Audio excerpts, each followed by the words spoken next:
What is going on, Chiefs Kingdom? Welcome back to another episode of The Kingdom Says. I am your host, as always, Garrett Williams, and I am joined today by my two usual co-hosts. We've got Kyle Henning on the top right of the screen. How are we doing tonight, Kyle? Doing good. It's about basically 2 full weeks now from the draft. Once you guys will be hearing this probably, so Yep, it's coming up.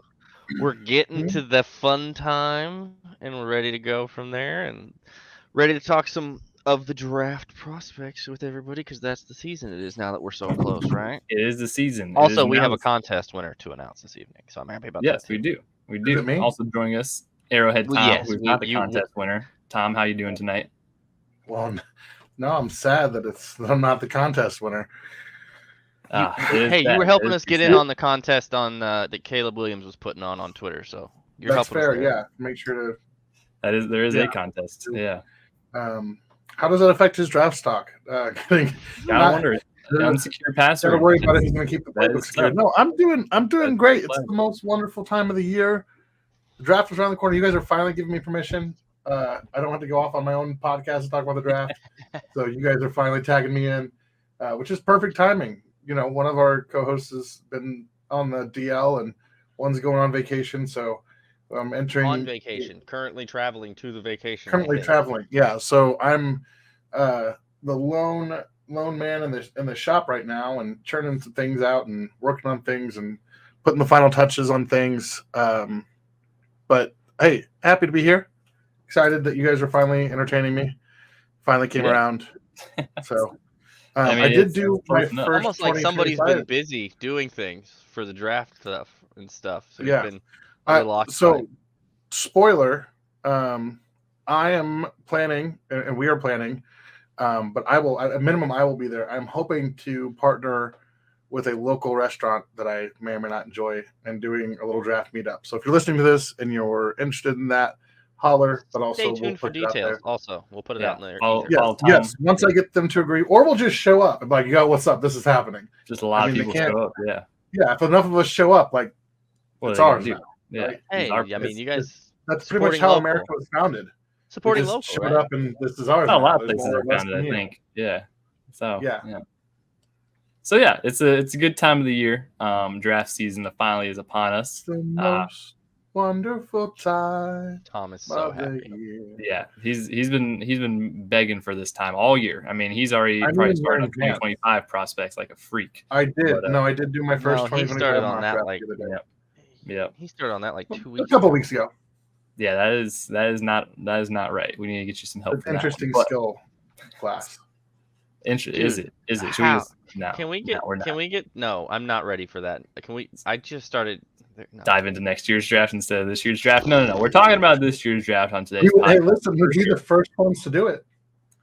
Probably not. I don't know actually, if that's which a good is the thing. Sad part. Yeah, that also is probably accurate. There's got to be a radio show somewhere that talked about it already. Landon Jackson, defensive end out of Arkansas. It's the name to know. Arkansas is a hot topic in college sports right now. That is a very hot topic. Or Arkansas, depending on if it's the river or not. Oh, dear God. All right. We're not doing pre-show talking during show. All right. Moving along quickly here. No more John Calipari conversations because then Garrett will tell me that that's not how you pronounce his name either. It's probably not. I mean, anyway, moving right along. Yeah. Garrett, there was some news that took place.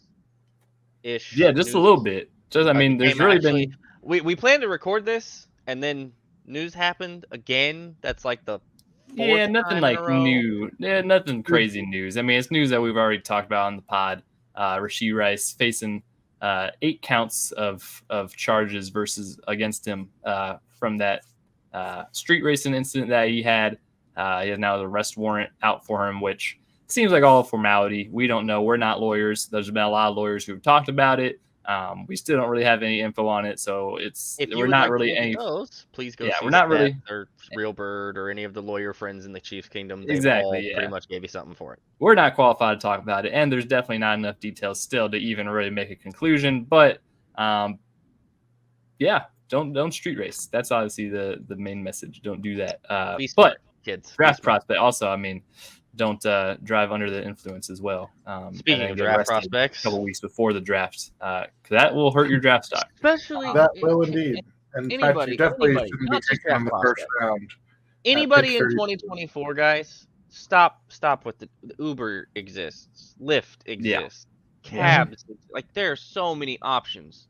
Be safe.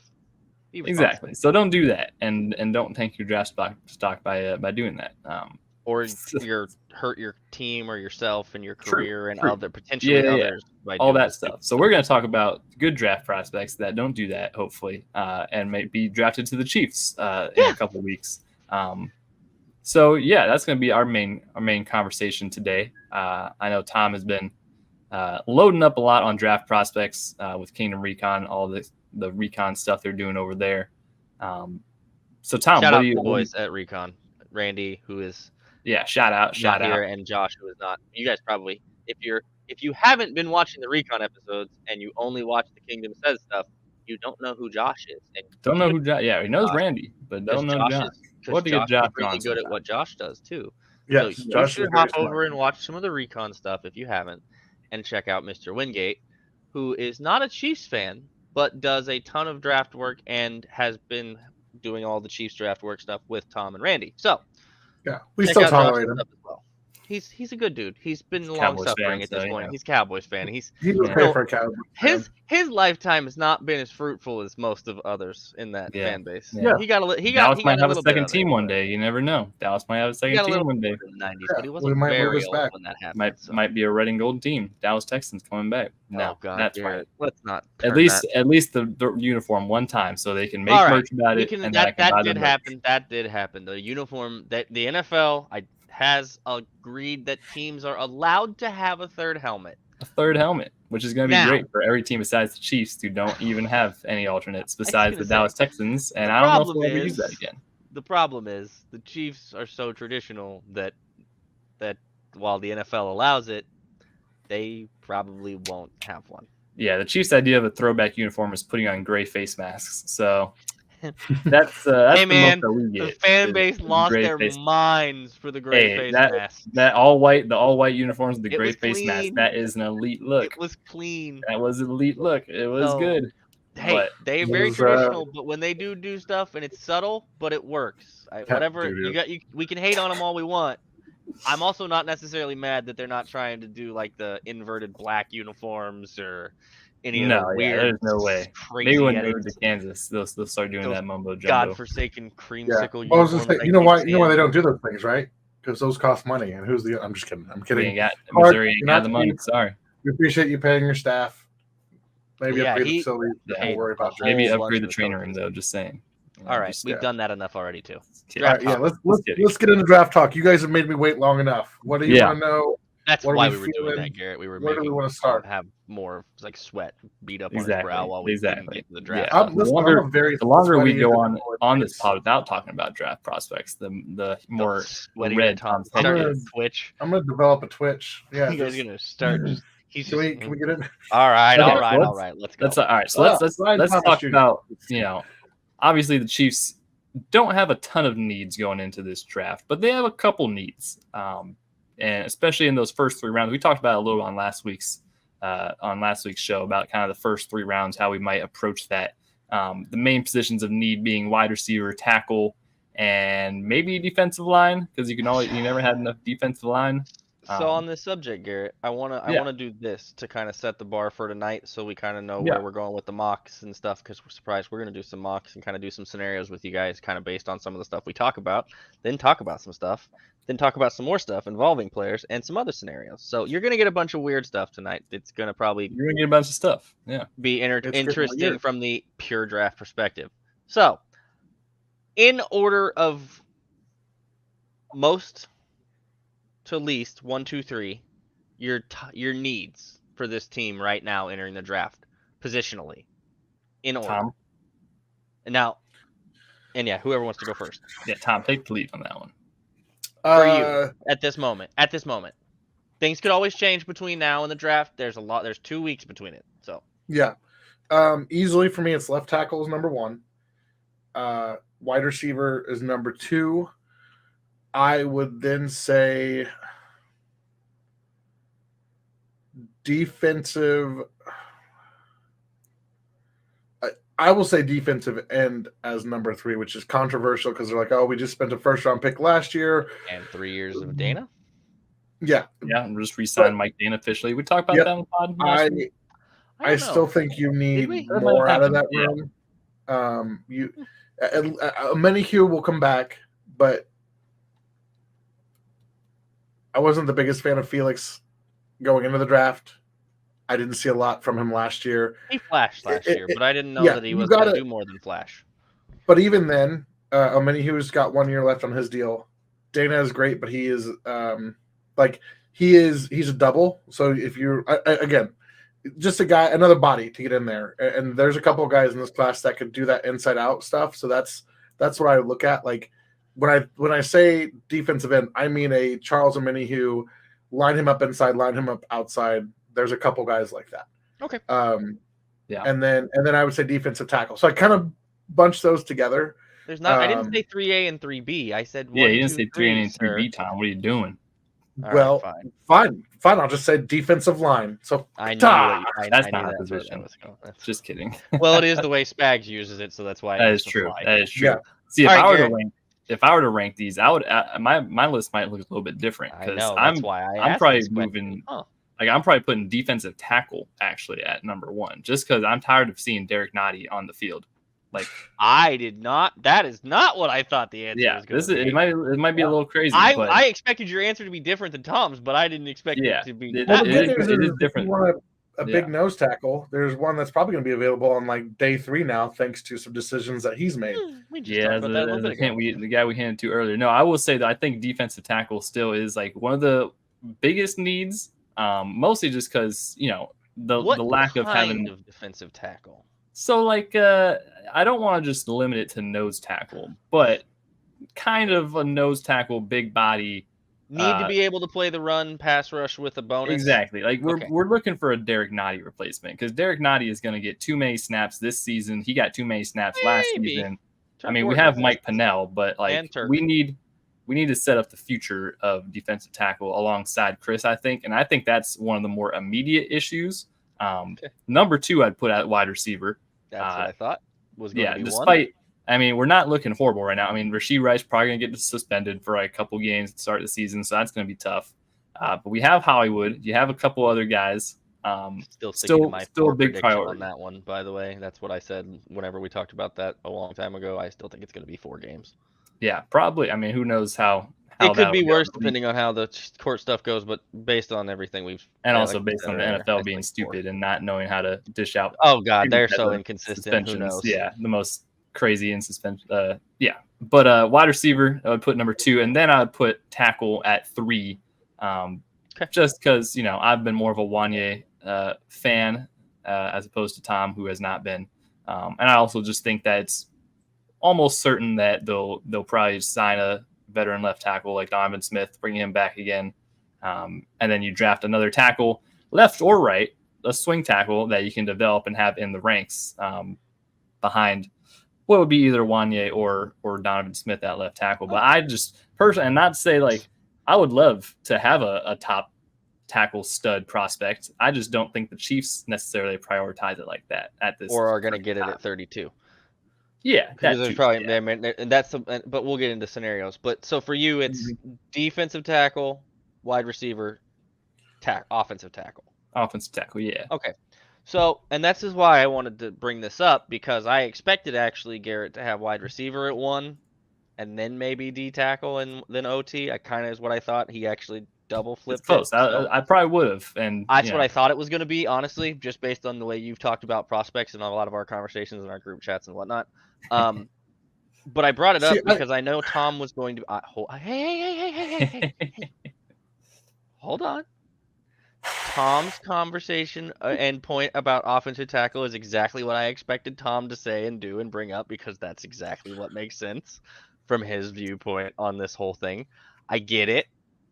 I also think there's room for move up in this draft in the first round, so I think it's interesting to talk about the positional need conversation from where value is found and where those top 20 players in this draft that are true first rounders, because there's really only like 16 to 20 guys a year that are truly first round picks, and everybody knows it. So where that is and what positions those guys occupy and where those guys might fall positional-wise, that's why I think the needs chart for this organization being set is an interesting portion of this conversation.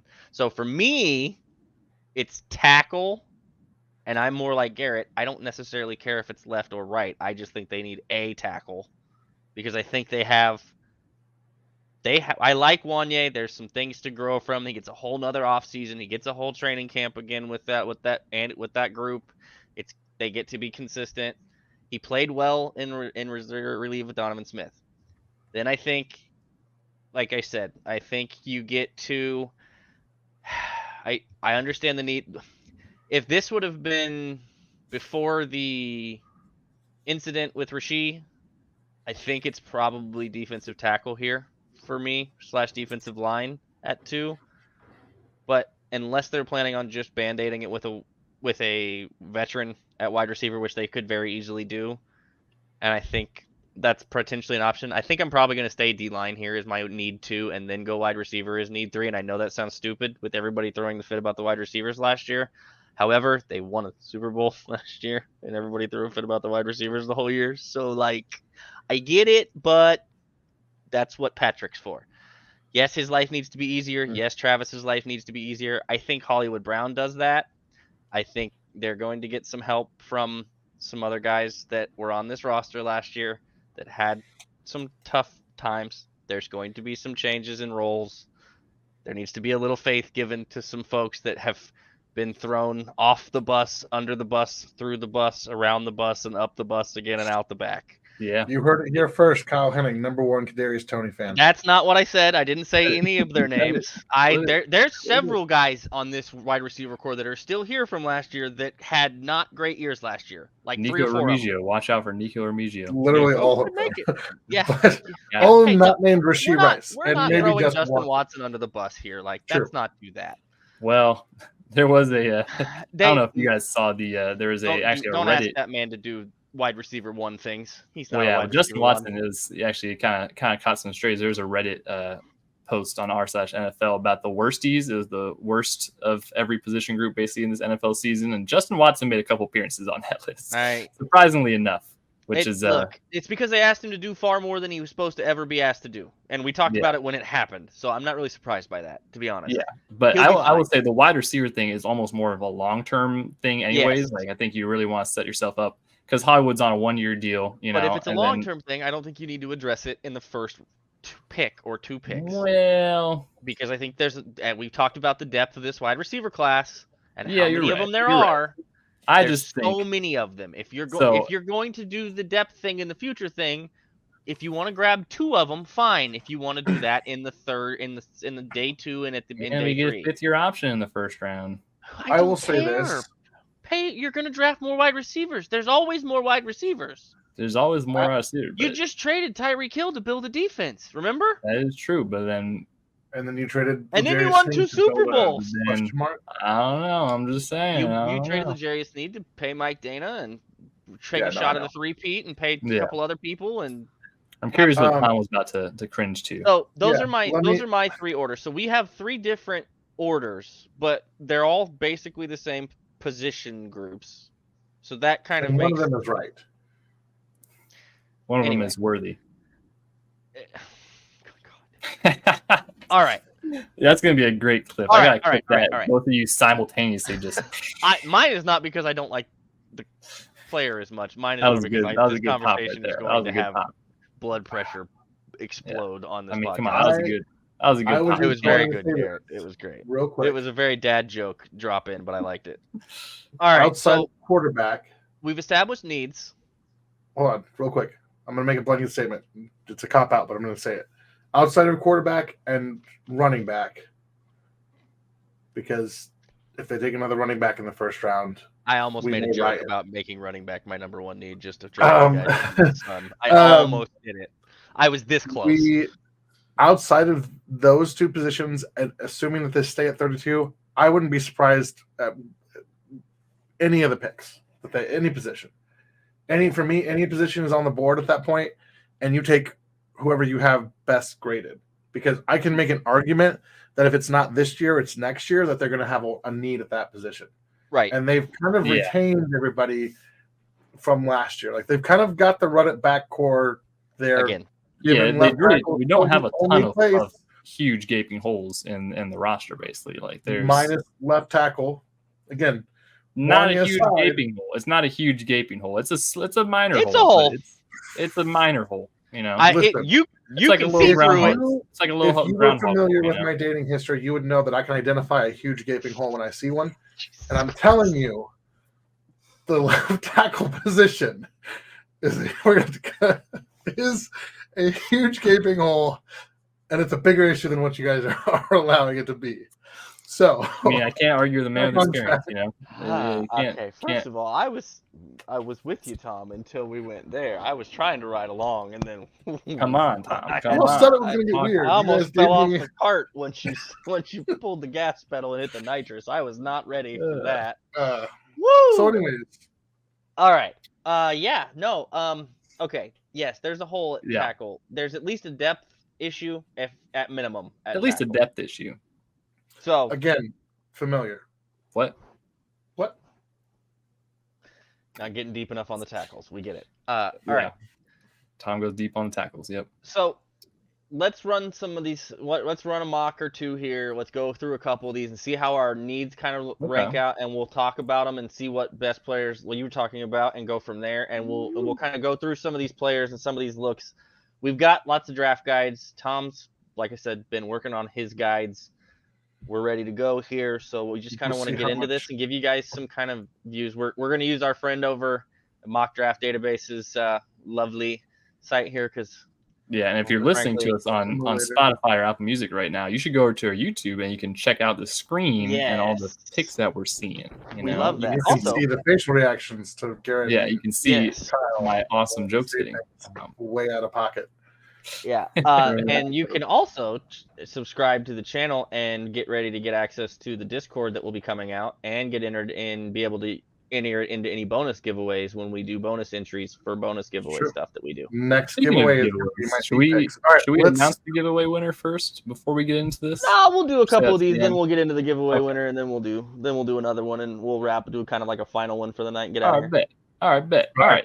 Let's limit this to 4 rounds. We don't let's go 4. We don't. Fair enough. The whole 7. So it's very hard I'm to going to set it to warp speed, and then we'll stop and kind of review some of the guys that happened that went right before 10 or 15 picks, whatever. Because we're doing a couple of these tonight for you guys. So now we're flying through. Looks pretty chalk so far. Byron Murphy's still go up. All right. Whoa! We got 17 trade offers and a whole bunch of picks for a bunch of them. Some of those might actually. I know we're not doing them, but look, simulators are hard to find that are good. Those actually, a couple of those look like legitimate, actual. You might actually get that offer in the draft, kind of a trade offer. So if you guys are looking for simulators, I do really like the mock draft. Yeah, especially with a pick like 32 the Chiefs have, where teams might want to be tempted to trade back in, especially for a quarterback, maybe. Yeah, there's 2 quarterbacks still left on the board in this box that we're doing. So I'm going to go back a couple of spots here just to kind of look at QBs are available. Just out of Michael Penix and Bo Nix are still available. And Michael Penix. Both of those dudes are. You might want a 5th round candidate in a theoretical scenario where, like, because let's see who doesn't choose it. I guess the first 3 all choose. Maybe the Giants. Yeah, maybe the Giants trade back in, or maybe kind of a weird start. Whoa. Yeah, Drake May, Caleb Williams. Well, it's all different order. You can't get them all right, you know. You can't get them all right.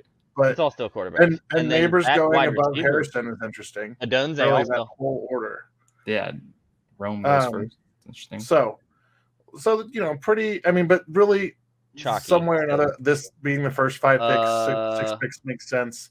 And a lot of this makes sense. No, it doesn't. Jared Verse up here is a little rich. Where's Joe Alt? Hold on, let's wait for it. Let's see. Where did Joe go? Joe went 14 for the Saints. No chance. Yeah, probably not gonna fall that far. So these mock drafts are not perfect. They're not. Yeah, I would be surprised if Chop Robinson went this early. It's pretty rich for. I mean, AD Mitchell goes over Brian Thomas. Yeah. Well, that was one of the things I was going to talk about. So Brian Thomas falls to 28 to the Buffalo Bills. Now, The Chiefs had the opportunity to do the funniest thing in the history Oh my gosh, yeah. of the Chiefs. go, They you know, jumped like up right up here with Arizona, and they said, "Hey, sorry, Buffalo. Brian Thomas Jr. is my number 4 guy, and I have him. He's in a separate tier from. So the first 3 guys, Odunze, Harrison, and Malik Neighbors, are all like blue chip guys who are top tier talents. And then you've got another tier right below them, which is Brian Thomas, and that's I call him a red chip with a star, which is if he had like maybe one more year of production, or just and even really as he went along this season, you saw the growth. Yeah. If you told me 3 years from now Brian Thomas Jr. was the best receiver to come out of this class, I would believe it. Nearly 6'3", which is crazy given some of the hype around the other 3 guys. So for him to be there at 28, I would be shocked. I think he'll be a top 15 guy, but not all these guys can go top 15. That's true. So if he's there, I would call Arizona and I would say, hey, what do you want? Or Tampa Bay, we have an extra future third to deal with now. Yeah, jump right in front of the Bills and get that deal done. And then, I mean, you got your KC. Kind of that you have secondary that run trade set up, anyways. Yeah. I feel like no matter what, Chiefs have to have a trade already kind of pre-set up with the Cardinals, just in case, because they are going to jump the Bills. Yeah, I'm sure that they talk to the people directly in front of Buffalo. That's how. For those who don't know, that's how a lot of these like trades work on draft night. Is that teams kind of pre-prepare some trades if there's guys that they like at those spots. You kind of give some early numbers, and then there might be a little bit more negotiating on draft day. But most of the time, you kind of have these trades lined up if you want to pull the trigger, and if both teams want to pull the trigger.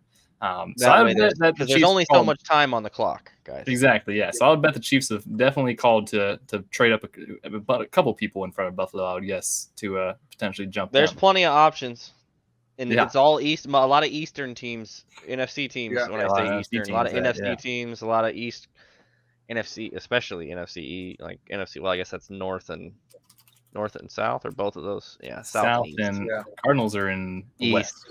Or West. God, they're so backwards. The East is all the Cowboys and Eagles. A lot of Eastern teams, old Arizona Cardinals, yeah, but it's all NFC. Remember when the NFC used to be East and the AFC used to be? Remember all that kind of stuff? Geography stuff, fun stuff. Geography. So here's the thing about this freaking draft board. We were just talking about this guy pre-show. Yeah, I would sprint to the podium. So a crazy scenario. If you're still listening, Amarius Mims is available here at 32. Vlad McConkey is the pick. Oh, yeah. Well, we'll talk about that. We will talk about that. But Amarius Mims, who is the pick, definitely regarded as a top 15 prospect, I think, by many people. Freak of nature, size wise. And I would guess there would be a team that would gamble on that before. I mean, there's 2 other another tackle and an interior lineman went before him. So I mean, I'd guess that they'd probably select Amarius Mims quicker than that. He's a Georgia Bulldog. I mean, Georgia guys, they usually tend to do pretty well. He's just a freak, man. He's so big. This is weird because of how late some of these guys have went. But this is, you see kind of the second run of tackles and offensive linemen here. Graham Barton can honestly play all 5 spots. Probably going to be better on the interior, but legitimately, if you needed him to start a tackle, you could probably get it out of him. There's a guy I like later in this draft that can play all 5 spots, and he's local. Barton reminds me, like, if you talk about like who's a Joe Tooney clone, that's what I get from Barton. Latham probably going early. Latham's one I don't get. A lot of people like him. I think he's sloppy. I think he gets by on just being bigger than other guys, just like we've seen this with a lot of offensive tackles and linemen out of Alabama. So him falling wouldn't surprise me. I wouldn't sell the farm for him. Troy Fountain falling this far is interesting. Similar to the gentleman who the Chargers took a couple years ago, Rashawn Slater. Like, not the longest arms, but I think he can survive a tackle, could probably be an all-pro guard. I think Dane has him as a guard. I was about to say, Dane has him as his top-ranked guard because he's only 6'3". I mean, 6'3" and a half. Yeah, but I think his 34 and a half inch arms. So I mean, it's not horrible. So he could make it, but not ideal. Yeah. So that's, you see that Jordan. Yeah. So for context, with Dallas would be a surprise. Same and thing. for Tyler Guyton is another guy. So Guyton, Morgan. Yeah, it's very interesting because so we're gonna be using Dane Brugler's the Beast draft guide a lot during this because it just released. And if for those of you who don't know, Dane Brugler, probably one of the best, if not the best, draft person ever. You know, absolutely. he is definitely a I don't really think it's all that close at this point. Yeah. His And record's so pretty good. his offensive it tackle goes rankings, Dane Brugler, big gap, and then like maybe Daniel Jeremiah, Big gap. and then I meant yeah. Daniel Jeremiah is pretty good. Tom said, "What big three? It's just big me." Exactly, exactly what he said. But yeah, Dane has J.C. Latham ranked as his third tackle, and then Talise Fuaga as his fourth, and then Amarius Mims as 5, Tyler Guyton, Kingsley Suamatia, and so on and so forth. So definitely would be surprising if Amarius Mims was here, but I would, like I said, we talked about it for the show. I would, so I want to talk about the guys that are here at this position. Mm-hmm. Johnny Newton, the guy right at 27, aka Jerzon Newton. How do you guys feel about him? Because I identified defensive tackle as the top need. Yeah. I will say though, with the way that this class stacks, the defensive tackles aren't super enticing. I mean, listen, Johnny Newton would be really solid. He also is kind of more of a 3 technique like Chris Jones is, where I was kind of in favor of more of a 1 technique or anything like that. He's also not very big. Like he's 6'1.5" basically. Yeah. 305. No 40, so we don't really know what that looks like. At least not at the combine. I don't know. He was dealing with an injury at the combine. I know. 9.5-inch hands are not anything crazy. He's only got 32 and 3/8-inch arms. He's not long. Look, I don't know, like you said, Garrett, fit wise. Yeah. Like he kind of, they have a mini Hugh right now under contract. They have for this year and still, I think technically another year after it. Maybe I don't know where Charles is. I think it's a contract year for Charles this year. But they have Chris now. They have Mike Dana now, who plays inside and outside.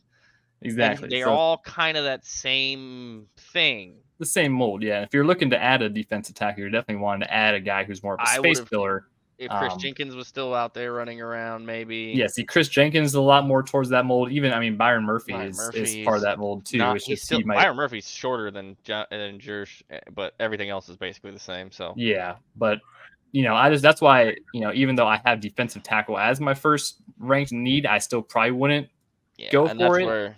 And that's where I'm out on him. I just don't think he fits. Exactly. Tom, what do you think? I love Johnny Newton. Here's the thing. He is. We could talk about measurables. We can talk about all that stuff. Well, maybe I'm wrong just by reading his background. The first sentence. He's the fourth of 5 boys out of a house in St. Petersburg. He's probably pretty tough. He is undoubtedly tough. Undoubtedly a guy who, I think he's more dynamic than what people give him credit for. I think he is slept on a little bit just because the combine testing and stuff wasn't there. Again, dealing with a foot injury. Twin older brothers? I had him, and I still have him above Byron Murphy in my personal rankings. If Mims wasn't there, Newton would be in a strong consideration. I think Javon Hargrave when you think of Jerzon Newton. So I think that he plays with a good anchor and good enough strength that you can give him some of those, those 2-gap responsibilities, and let him play the run, but also he's going to give you you can play him all 3 downs, right? And so I don't hate because that gives somebody that Chris can have next to him consistently, and he knows what it's going to be over and over again. And then you can move him outside. You think about it, when you bump Chris outside, and then Charles, you don't have a drop off. Yeah, so that could I would not. That's one of You're talking me into it. Tom. How is he against the run though? How is he against the run? That's what he's talking about with the anchor. Yeah, no, I think he's fine against the run. He. Missed tackles is not something I love to see, but they'll work on that. Chris is also one of the leaders in the league of missed tackles. Surprisingly enough, that was part of those worst words on Reddit, which is surprising. Surprising, honestly. So he blows past guys sometimes that they give him missed tackles. I mean, that happens. That happens. my biggest thing with him, like in the run game, is he's not afraid to just like stick his nose in the pile and just create, like, just clog up the gaps and let somebody else clean up. And that's, I think, not to say that he won't ever make those plays, but he will take on one guy, two guys, three guys, like. So here's a question. I think it's we've got a lot of guys that can clean up for him. Here's a question. Yeah, and I think that you let him, you coach him. He's going to do what he's asked. Like always. I know from. So I know that the coaches at Illinois absolutely love the kid. So here's my question. They say crazy motor, and that makes me. That means he's willing to play the run, which is we talk about a lot of the time. Run defense in the NFL, most of it is just willingness to actually do it. Much like pass blocking. So it's like setting the edge. Like some guys, they just don't do it because they're not good at it. Most of them aren't good at it because Frank was good at it because he chose to do it. That's why he was good at it. The missed tackles thing. That's a teachable thing, especially if, quote, he wins early against the run and the pass. One of the things that Chris does is win so fast against the run that sometimes he's past. Like, if they both do that, then there's a good chance that the running back's dead, right? Like, that's a good thing. Yeah. At least. Yeah. And Newton, I think, has got other brothers who. Twin older brothers. Hey, twin older His daughter brothers. And I share a birthday. He has twin we're older all reading brothers. The Beast. Yeah. So they played at West Florida. I'm going to read this nugget from the Beast. I think this is all you need. Plays his tails off and will run out of gas. Plays his tail off and will run out of gas at times. Played with a sore right foot over the second half of the 2023 season, but didn't miss a game. A partial Jones fracture near his pinky toe was discovered. Man played half of the season on a broken foot. Owie. So Jones fracture. Toughness, energy. Check him off on the box. We're good. 3-year starter. Yep. All-American season. He also lettered in basketball. 5.5 sacks. I mean, like. Oh God, he played basketball. He played basketball. Oh Lord. They might beat me to the podium with the Newton pick over Amarius Mims. I've definitely come way more convinced about it after Spags this and Cullen may beat me to the podium. Yeah. And we talk about setting up for the future. Like you said, Charles Manny, who's on a contract year, and then, Nadi's just back on a 1-year deal. So you're still looking for long-term. They just have size requirements, and I hate that, but they do. Yeah. So let's talk a little bit more. So this is something I wanted to point out. Scroll the wide receivers. We have to look at the wide receivers when we talk about this too, though. All right. Okay. Well, no, do your thing first, then we'll talk about the receivers. Well, I was going to go back to offensive tackle real quick. Okay. Look at it. So here's my point. So we'll do all three of them. So here's wide receivers. Here's a bunch of names. A lot of good names. All right. McConkey, Xavier Worthy, Troy Franklin, Keon Coleman, Ricky Pearsall. How's this look for you? You got Amarius Mims, Kingsley Suamatia. Maybe 3. Do you see the rankings next to these guys? Yes. Deep drop off. Yeah. Do you see the drop off? And then same thing. I mean, even if you want to make the argument for Jason Newton, I think Fisk could be higher than this. I think Fisk and Jenkins could be higher. I think Fisk goes first round, to be honest.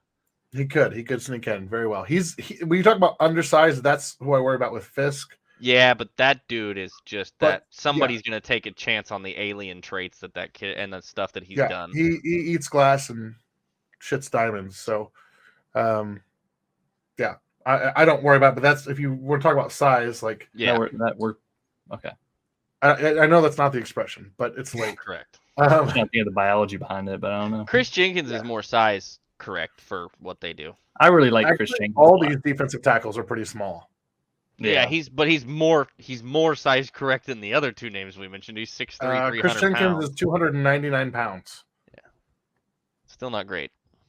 He's got long arms. He's got 34 inch arms. I'm talking more measurables than the weight, and I think Chris. That's another guy that's got. But again, you're talking about drop offs. Yeah, there's a steep decline from Amarius Mims to the next available tackle on the board. Yeah. Meanwhile, wide receiver is absolutely stacked. They have 5 of them there. So talking about the potential 6 ranges that we'd have right here.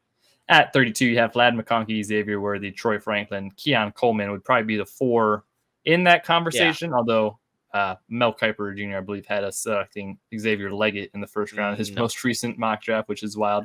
Mel Kiper also said that Jimmy Clausen was QB1. So so we can't trust him too much. But I like Mel. He's done a lot of work for the draft stuff and made it popular, but that was a long time ago. I would reshuffle these. That's all I'll go with on that. That's all I'm going to go do.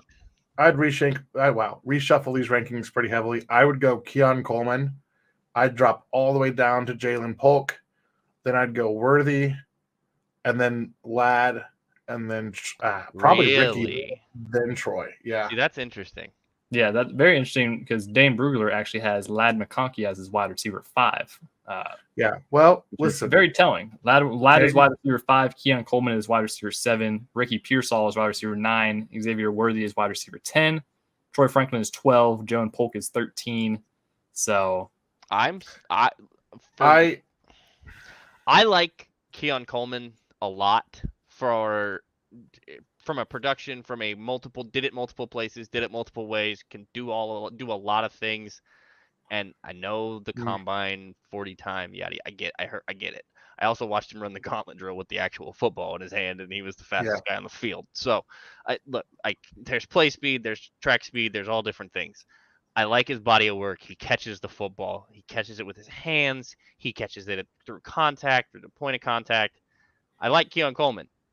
I just don't know that I like him enough compared to everything that we're looking at here on this list.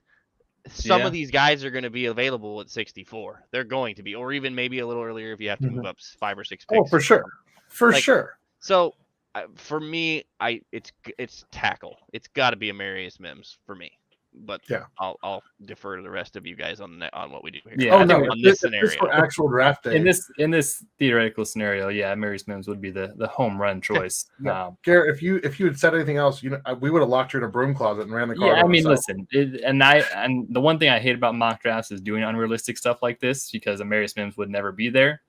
But never say never. He only started 8 games in college, and there's always background his stuff. His size and measurables. There's no way he would be last in the 32. I will say on the wide receiver front, though, like we had talked about, very deep. It is very deep, and so it might be a little foolish to take a wide receiver round 1. But I will still pound the table for Xavier Worthy. Even a different, like I'm really growing on Ladd McConkey as well as wide receiver in the first round, just because I think, as far as potential and upside, those wide receivers have a lot more ceiling than any other player you get at 32, minus this unrealistic Amarius Mims situation. That's my 2 cents on wide receiver. I would be the first one to say I have not been able to give Ladd a fair chance just because he feels so much like the other undersized guys, right? 5'11", 186, a little different. 8.5. What guys are you talking about, Tom? I'm talking about Sky Moore. I'm talking about what are you guys talking about? Cole You're not talking Hardman, about Justin Watson, are you? What? You're not talking about Justin Watson, are you? No, Justin Watson's 6'2". Both of those guys. Okay, so Sky Moore, different level competition. Just making sure. Obviously, McCole, more of like along the lines of Amarius Mims, and didn't start many games at wide receiver or play many games at wide receiver. Ladd played a lot. Played well and is always open.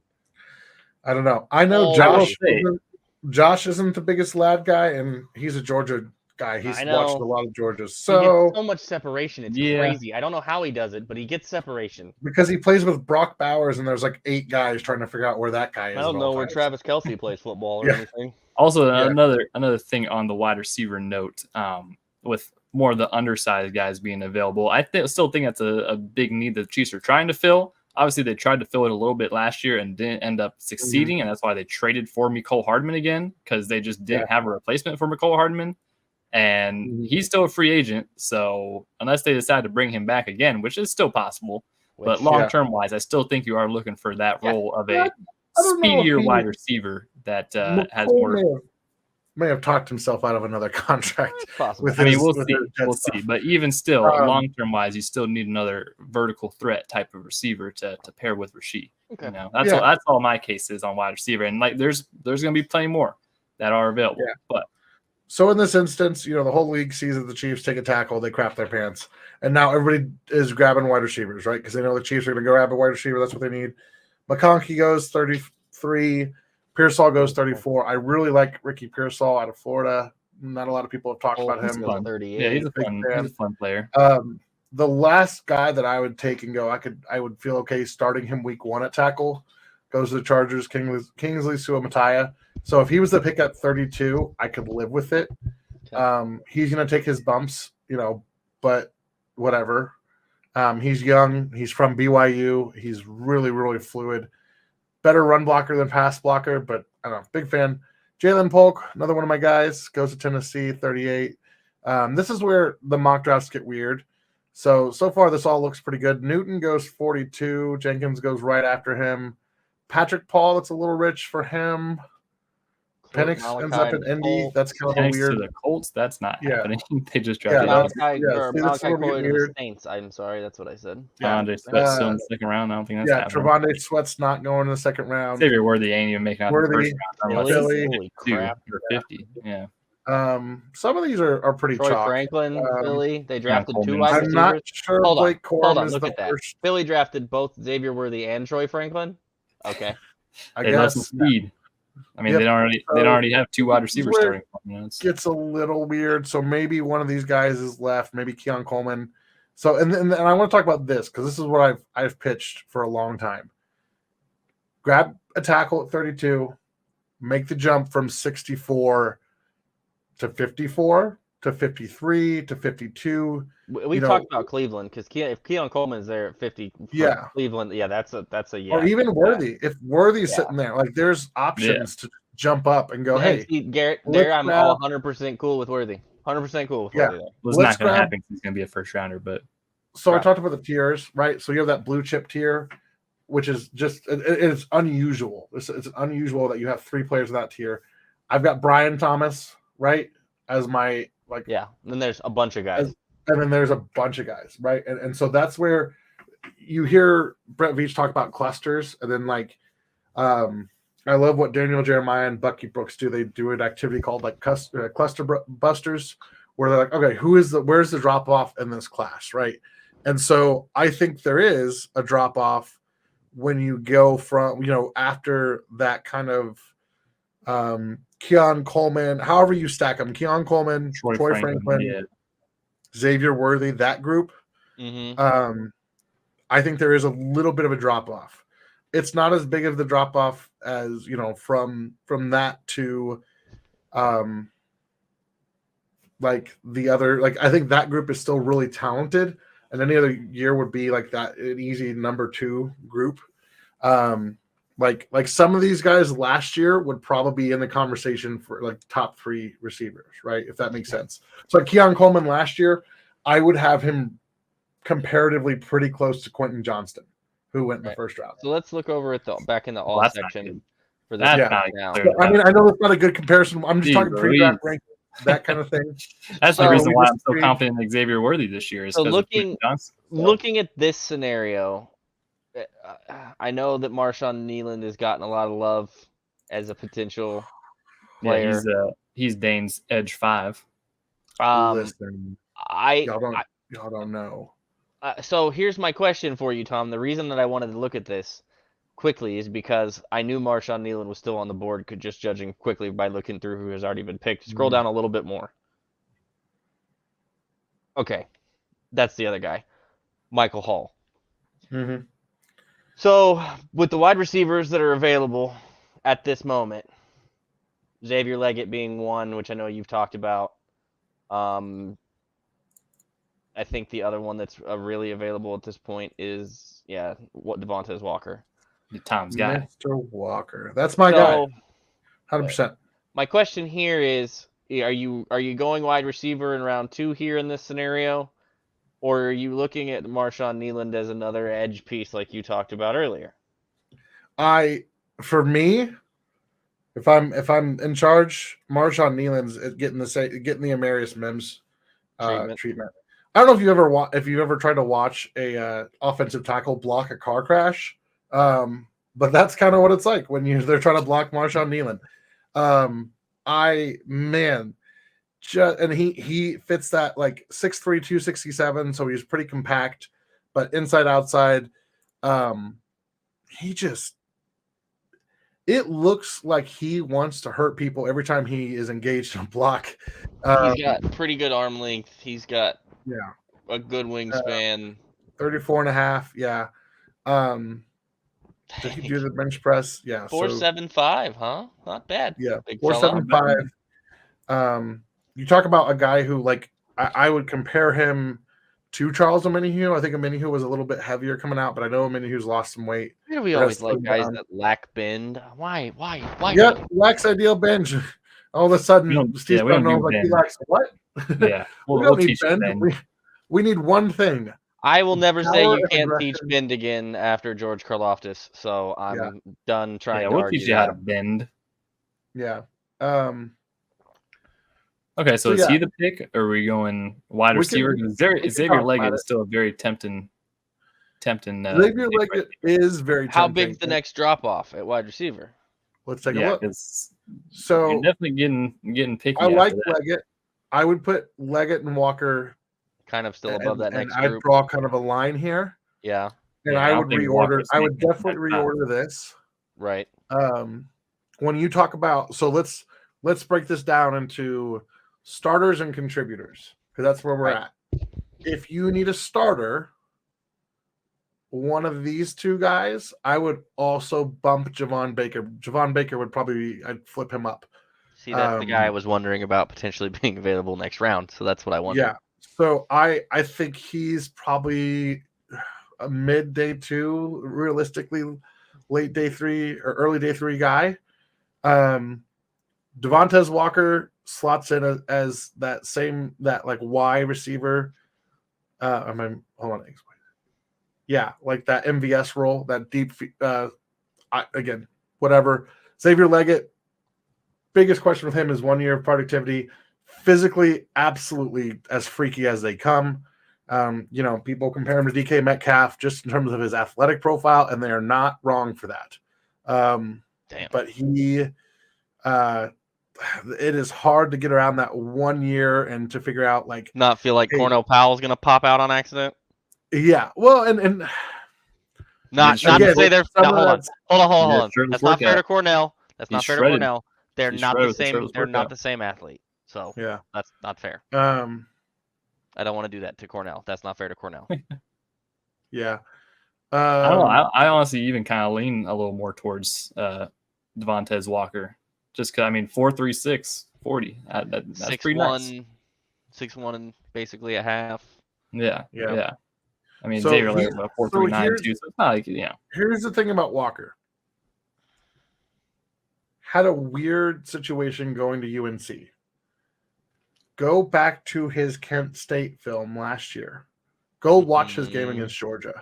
Oh yeah, that was a situation where he didn't have eligibility, right? So he was originally he transferred from Kent State back to North Carolina because he he was the caretaker for his grandma. I believe it's his grandma. So it says, because of the pandemic, as well as Walker's desire to be near his family and openness about mental health challenges he faced, this is Dane's Beast. They believe that he would be ruled immediately eligible. NCAA denied that request. They got appeals. They got a lawyer involved, including the governor of North Carolina. And on October 5th, they reversed his mom's birthday, that ruling. By the way, guys. Yeah, so he didn't even play a full season. His mom's birthday. So he didn't play a full season. 5th. Here's the thing. That's crazy. He came in the middle of that season. 41 catches, 69 yards, or 699 yards, average 17 yards, catch 7 touchdowns. Pretty dang good. And he did, so it's a missed forced games to practice on the scout team. But it's different, right? Scout team's different than real life reps. So I think you look at him, I think he has that deep speed. He's got the size. Again, if you're trying to replace what you wanted MVS to be or what you wanted MVS to bring to the team, that would be my guy. So I think Marshawn Nealon is a much higher rated on most people's boards than this. He's a guy I've heard could sneak in the first round, but I think he early day 2. So I'm like, these are my guys. Like I love Nealon, I love Walker. I could go either way. I will say, I think for me, I told you what my needs are. So if it was me, I'd probably go Nealon. But Garrett, I know you're wide receiver heavy. I don't know. Yeah, I'm still thinking wide receiver. My vote would be Walker. So Tom, it's up to you. So here's why I'm second guessing it. I told you guys starters and contributors, right? Yeah. I see a starter. I see a potential starter. This very specific starter. So Leggett and Baker are more closer to what Rashee Rice does in terms of like bigger physical guys. Let's pop over here. Nealand, really, really good. I can get something similar with Brandon Dorless. I can get some speed with Booker or Kamara. I'm really interested in Hunt. I need to get tape on him. Maybe he's under. Let me look real quick. So this is where it's interesting because we have some other guys who are inside outside. There's Michael. I said defensive line. I love Dwayne Carter. Christian Boyd didn't have a spectacular pro day in some areas. But he could be a guy that you could take late day 3, or he's a guy that I would watch if he doesn't get drafted. The Chiefs are going to bring him in like day 1. I think I'm going to go Walker because I think there's more at the DL position and edge group that I like than there's left at wide receiver. Because if I'm looking at going who are guys that I think could make a difference, it's those 3 guys. I like Malik Washington, but he's 5'8". Make the pick. Your timer is 20 seconds. Make the pick. Make the pick. I'm making the pick. I'm making the pick. All right. Well, now that we're halfway through this, and I said we were going to do multiple mocks tonight, but we talked too freaking much and discussed too much. So we're not. 1,000 points a game here. We're going to pause in the middle of this draft here as it's simulating before we continue, and we're going to announce the winner of the giveaway with Corey. From the Artist Chief here with his print giveaway that he did with us on the Kingdom Says Pod. Thank you everybody who shared on all of the social platforms. I put all of them into a randomizer and went and figured out a winner from the randomizer. Got all the entries and bonuses and stuff in. So you got the winner of this actual contest here. I got to pull it up because I sent it over to the boys the other day, but I had to make sure. He's pulling it up. We had everything squared away before I did. So it looks like our winner is a Twitter follower of ours.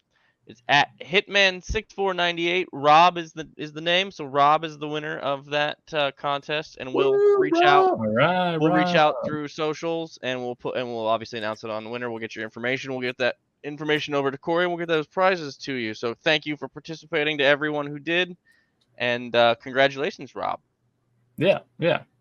So to close this out here, we'll be a little quicker these last 2 picks, so we don't take everybody's time up all day. And I would say we explained most of the rounds pretty in depthly, anyways. So I think we're doing a good job here. But at 95, we have a tackle and a wide receiver off the board for the Chiefs. Maybe some defensive help. What are we thinking? Well, I think we go with what's best available. I know we said that there's a need at defensive end. I also look at these defensive ends and go, not going to be big enough, not going to be big. I love Austin Booker, for the record. And if you took Austin Booker here, it would be similar to, well, I guess here's the thing about Booker. Young and raw. He's 9 on Dane's list of edges, which is wild because he only started he's not started a ton of games. In fact, he started 1. So, but was still first team all 12 or big. Did he have a crazy Senior Bowl or something or whatever? One of the All-Star games. So when you talk about like the bendiness, like he is long and lanky and bendy and fast. And you look at him and he's just over 21 years old. He's 6'4", 253 pounds. You could probably add 10 to 15 pounds of like good weight to that, he's a true, or he's not a true sophomore. He's a redshirt sophomore. So 3 years in college. He played in 6 games in 2002, played in 12 in 2023, only got 1 start, but 12 tackles for a loss and 8 sacks. And a pass deflect and 2 forced fumbles? That's pretty good. That's pretty good. So, yeah. 4.5. Came in pretty light at the combine. Yes, he was light at the combine, but he was not. He put on 13 Weirdly pounds enough, between he put on combine 13 and pro pounds day. and ran faster. That was crazy. Yeah. And his arms got longer. Or his arms got shorter, but his wingspan got longer. As you know, measurements. 3 cone. cone. How does that work? Do what? We talked about the yardstick earlier when they were doing measurements on another player. They got some sus measuring devices at these pro days, I think, or something. Yeah. So I'm gonna look. Let's Amarius see. Mims' combine measurements and pro day measurements are not the same. They're not the same. Neither are Austin Booker's. Yeah. So so who else would be here? Like Jonah Ellis is So let's go back to DL. So Dwayne Carter, probably a guy I think that'll go higher, but love Dwayne Carter. Going back to the all. A lot of safeties up there. We really don't have a pressing need at safety, but you can always use more good defensive back. Kellen Bullock's a dog. He went to USC, of course, so he's a dog. Why are we circling the running back? If you haven't looked at Jalen Wright's tape and you like running backs, why are we looking at the running back? Why are we looking at the running backs? Let's go watch Jalen Wright, and you'll understand why this is tempting. 4th ranked running back on this board, huh? I mean, that's not. If you want the Lightning to Pacheco's Thunder, Jalen Wright. 4.38. Okay. I will bring up Jermaine Burton here if you want to take a flyer on a kid who might be a head case. 5'10", 210, 4.38. Yeah, that'll play. Good Lord, that boy quick. I'm leaning towards that's legit. You see that on tape. It's not a funny. Oh, the track is fast. No, he actually moves like that, huh? Okay. He moves like that. He be like that. What was did you say Jalen Burton? What was that wide receiver? Jermaine Burton.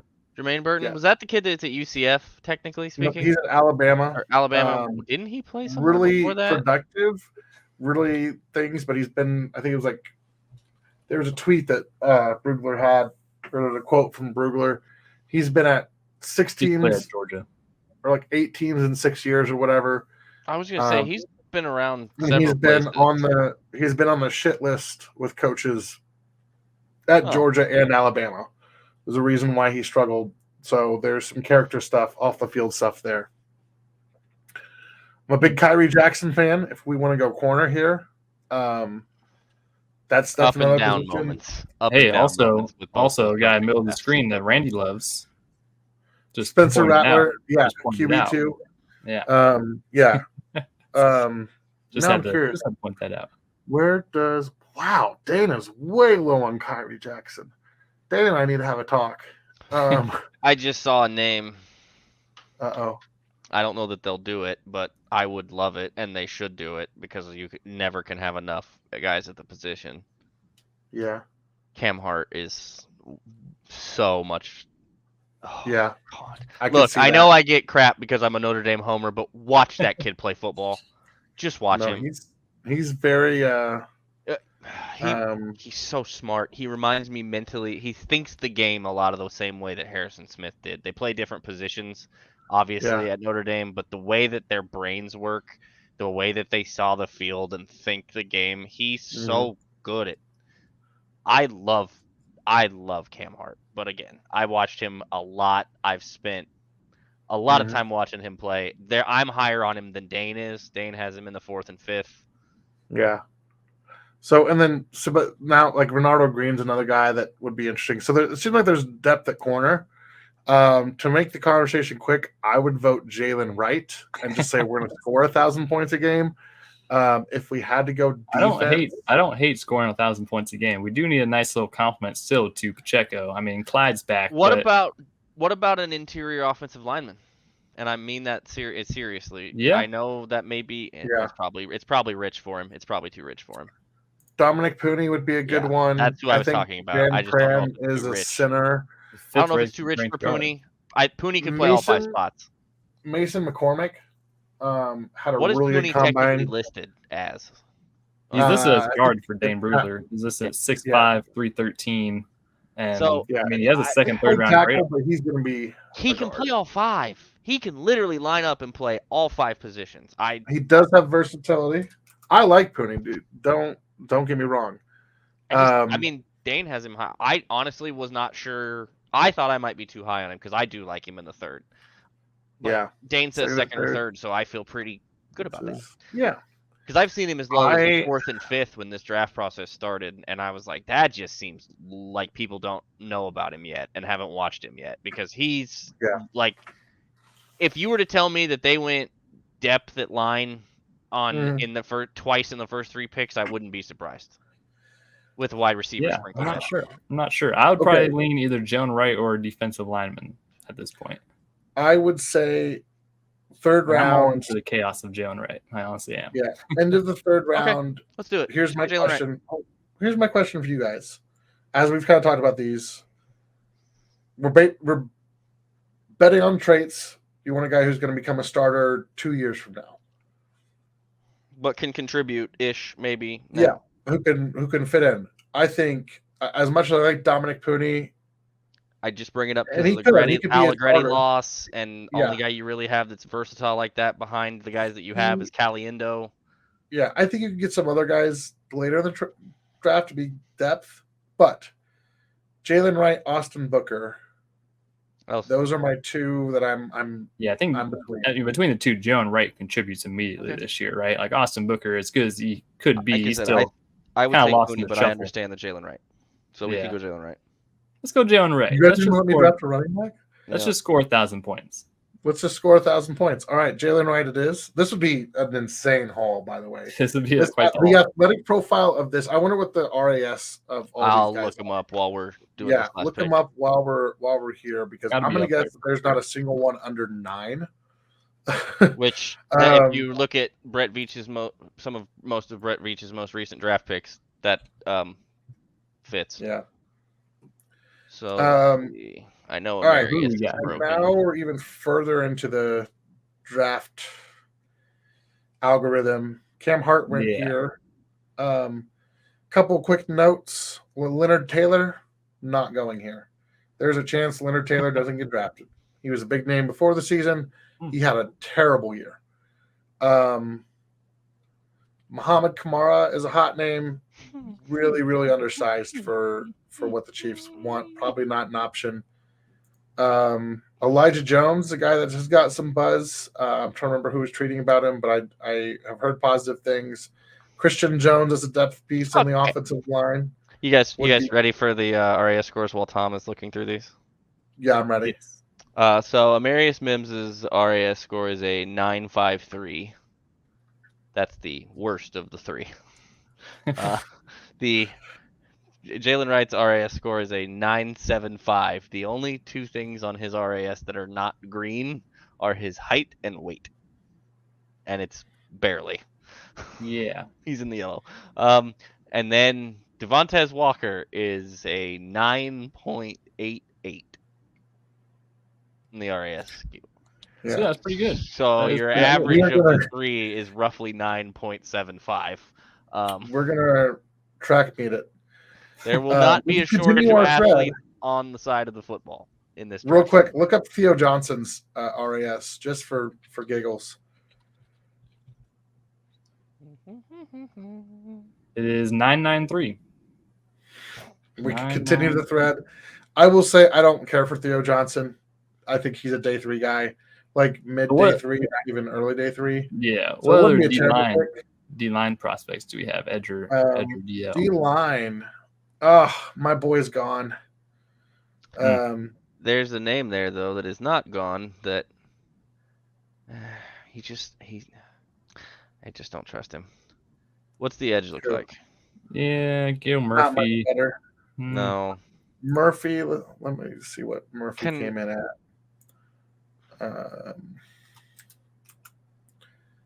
Let's see. Murphy. I mean, Justin Eboigbe is 14, D-tackle 14 for Dane Brugler. So, I mean, not the worst. He's the guy that I was mildly staring at, but not 100%. Yeah, I guess also has some medical. He's old concerns. for one. For them, he's old. He's 5 years. Right. And he's got all the frame and everything, but there's just some stuff. And like I said, he only started for a year. He's got a lot of versatility on the defensive line. He had 7 sacks. I'll give him that. He had 7 sacks last year. Who are you talking about? For loss. Justin Eboigbe. I can't pronounce it. Eboigbe. Oh, out of Alabama. Yeah. He only started for a year. I get it. It was his birthday yesterday. Happy birthday. Happy birthday. Shout out, Justin. He had a spinal cord injury, which is also like Yeah. I mean, he's too small. None of that makes me fuzzy and warm inside. What does the secondary look like? Because I have a feeling corner wise. Ronaldo Green was a guy that I just talked about. Elijah Jones would be a strong one for me.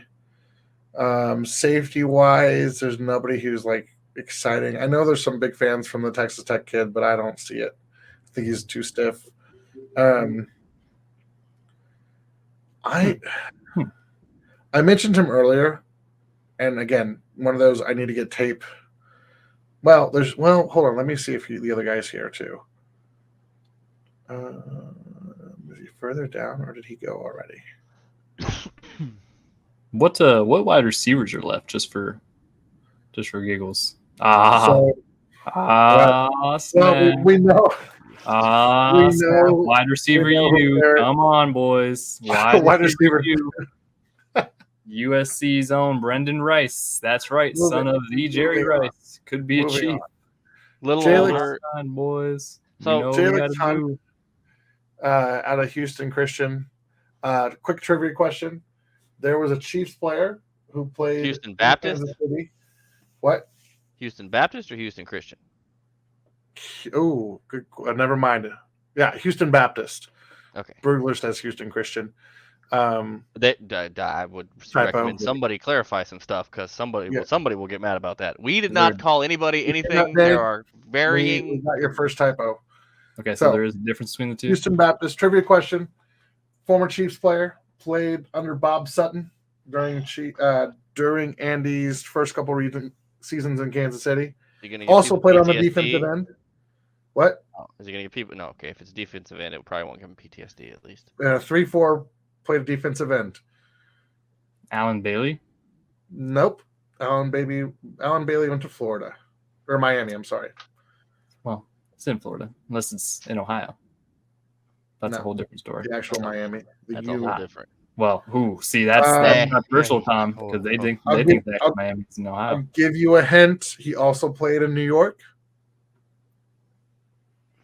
He played for the Chiefs too? How long ago was this? This was Bob Sutton's defense? Yep. Trent Cole? I think the first 2 years. Edge? Yeah, defensive end. Defensive end? 3-4. This isn't a who I would think of as a linebacker scenario, would it? Real lunch pail kind of guy. Reggie Ragland? No, he meant white. Oh. I was thinking about edges and linebackers, not the lunch pail thing. I didn't even register the lunch pail thing. Who was that big white guy we used to have, huh? Oh, God. Edge for Bob Sutton's defense. War number 77. Why am I blanking? Mike DeVito. God, that's so bad. As soon as you give the number, I'm sorry, Mike. I'm sorry, Mike. I apologize. I love you. I apologize. That's awful. Right? I hope that I got that right. Let's hope. Yeah. Was it him that played at Houston Baptist? I think so. Mike DeVito played at the University of Maine. All right. You were close. Hold on. You were close. University of Maine. Hold on. Then hold on. Also wore number 70 for the Chiefs. Time out.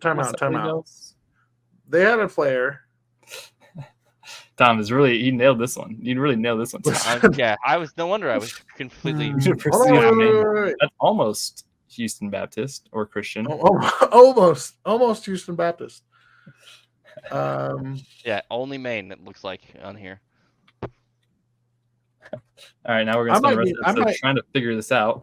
Is somebody making toast? Yeah, I don't know, but yeah, that I don't. I was confused, and now I'm more confused, and I don't. Me too. I'm gonna have to. I love you, Mike. We love you. I don't know what. Yeah, no. Shout out to Mike. Wait, Houston. Oh, well, hold on. This is Houston Christian. I want Houston Baptist.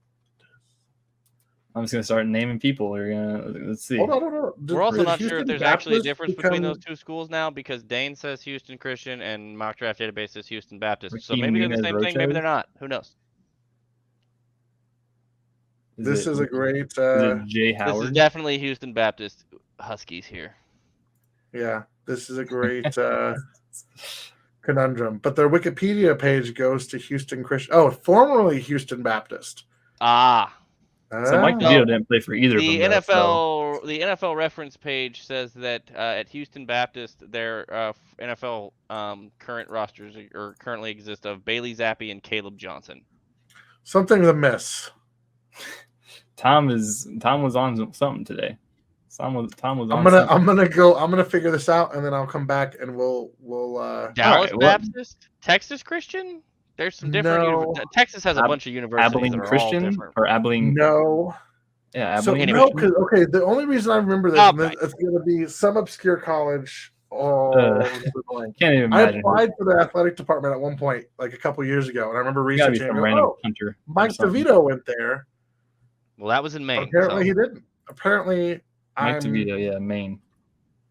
Apparently, so who are we choosing with our last pick? Yeah, our last pick. Back to let's save Thomas. I assume this had something to do with Jalen Hunt, is why you brought that up. Oh yeah, he was cool. So what's like? I would assume they're gonna look defense and probably secondary in the fourth, because that's just kind of his MO at this point. And based on kind of the way this scenario is played out, I don't know what other options we really have. I would say to keep this short and sweet here, we should. I don't know. Renardo Green isn't too bad of an option. I think if we're gonna look at the corners and you're gonna go between those, I think I'm probably more interested in Elijah Jones than Renardo Green, but that may be just me. Okay, I'm down for that. They're both pretty light.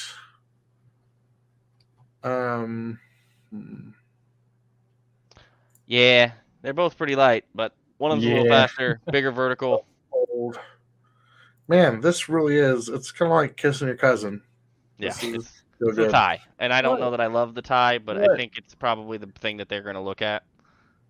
Well, hold on. Let's take a peek at safeties, just okay, to entertain ourselves.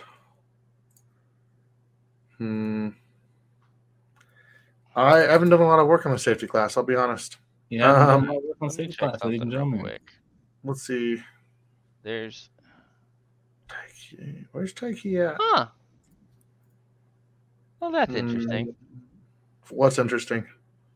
Demerson. There at Texas Tech. Mm-hmm. That's number 7 safety. 5'10", 197.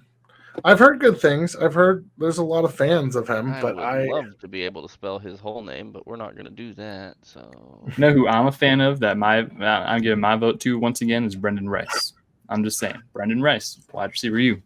That's and for the sake of getting this episode done within the next 2 hours, maybe we just come to a collective decision right here, right now, and say Brendan Rice. What do we think? No, because I don't think Brendan Rice needs to be on a team when we have a full offensive wide receiver.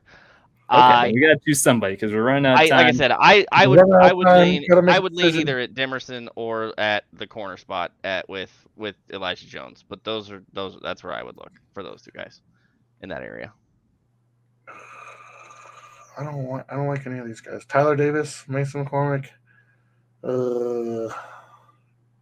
Yeah, I'm more. You know what? Here. Gun to my head. This is the scenario. This is how the draft class has played out.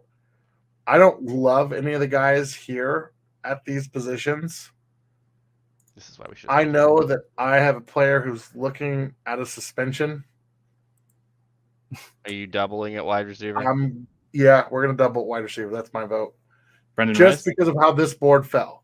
Brendan I Rice? really want a defensive player. Brendan Rice? But I'm going, I would rather take a guy. We were talking about unrealistic drafts earlier. This is the unrealistic draft, but okay. Wide receiver, you baby, Brendan Rice. I don't even like Brendan Rice that much, but I like him better than the defenders on the board. Let's go. Fair enough. Wide receiver, you. Or we go crazy and take Frankenstein Brendan Johnson. Rice. Brendan Rice. But we're not going to get a second vote for Theo Johnson unless Kyle, I can flip you. I mean, we need a tight end more than we need another receiver, I think, as a weapon. But I don't know enough about Theo Johnson to think that that's a not feasible option. So, did you look up his RAS score?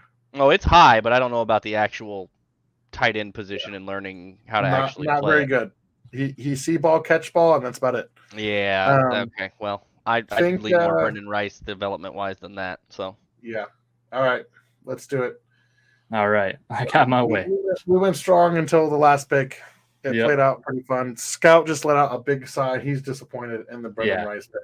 He's disappointed that we went an hour and 20, but you guys know how it is when I get talking about the draft. That Houston Baptist really threw us for a loop right there. That really. I'm sorry. We can cut it out. I will correct myself. I'm still going to convince they're the real player. That says there's only been 2 people ever drafted from that university. If you made it this far, we appreciate it. Yeah, we do appreciate your time. And let us know who you would draft in all these spots. And we also understand this isn't exactly ideal on this scenario. It's not realistic. It's kind of ideal though. I mean, it's ideal. It's not realistic. Every single game, that's the ideal part about it. We won't have a problem scoring, I don't think. All right. Well, with that being said, we will get out of here. Thank you all so much for tuning in and joining us on this episode. Be sure to follow us at Kingdom Says Pod on Facebook, Twitter, and Instagram. Check us out on YouTube. Check us out on Apple Music and Spotify. We've still got a lot more draft content coming your way very soon. Maybe we'll dive into some later round prospects next time, or maybe we'll just talk about Xavier Worthy for a whole other episode, because that's the future chief that we're all hopefully change up some scenarios so we can see some different layouts. Yeah, maybe talk about trade scenarios and stuff like that. That's still a very tuned next week. I'll figure out who this mystery player was. Tom will manifest this random player he was thinking of. Texas school. Yeah, any Christian Texas school, which Mike DeVito assuredly did not play for. Very far away, in Maine. So, thank you all so much for tuning in and watching us, and we will catch you guys on the next episode of The Kingdom Says.